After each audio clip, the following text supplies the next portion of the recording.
కోవాబన్ను విషయంలో వల్లీకి అన్యాయం జరిగిపోయింది, ఆయన పొట్ట కొట్టేశారు అని కొంతమంది నాయకులు వాళ్ళ దగ్గరకు పిలిపించుకుని మాట సహాయం, డబ్బు సహాయం అందించారు కదా. మరి ఖమ్మం జిల్లాలో 12 ఏళ్ల చిన్న పాప వాళ్ళ అమ్మమ్మ ఇంటికి వేసవికాలం సెలవులకని వస్తే వాళ్ళ అమ్మమ్మ ఇంటి పైన ఉంటున్న గౌస్ భాష అని 50 ఏళ్ల పెద్ద మనిషి ఆ అమ్మాయిని అతి కిరాతకంగా అత్యాచారం చేసి ఇంట్లో వాళ్లకు ఎక్కడ చెప్తుందా అని 3వ అంతస్తు నుండి కిందకు పడేశాడు. ఆ పాప పరిస్థితి ఎంత ప్రమాదకరంగా ఉంది. ఇప్పుడు కాళ్ళు చేతులు నడుము విరిగిపోయి హాస్పిటల్లో ఉంది. మరి ఇప్పుడు ఏ నాయకులు ఎందుకు మాట్లాడట్లేదు? అంటే పోయింది పరాయి వాళ్ళ బిడ్డే, మన ఇంట్లో వాళ్ళ బిడ్డకి ఏం జరగలేదు అనా, లేకపోతే గౌస్ భాష అని ప్రశ్నిస్తే ఓట్లు పడవనా?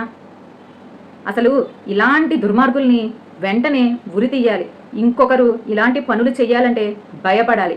ఇలాంటి వెధవల్ని జైల్లో పెట్టి మేపి బయటకు వదిలేస్తే బయటకు వచ్చిన తర్వాత ఇంకొంతమంది ఆడపిల్లల జీవితాలని పాడు చేసే ప్రమాదం ఉంది. కాబట్టి ఇలాంటి మృగాలకు కఠిన శిక్ష విధించాలి. అది కూడా మరణ శిక్ష అయి ఉండాలి.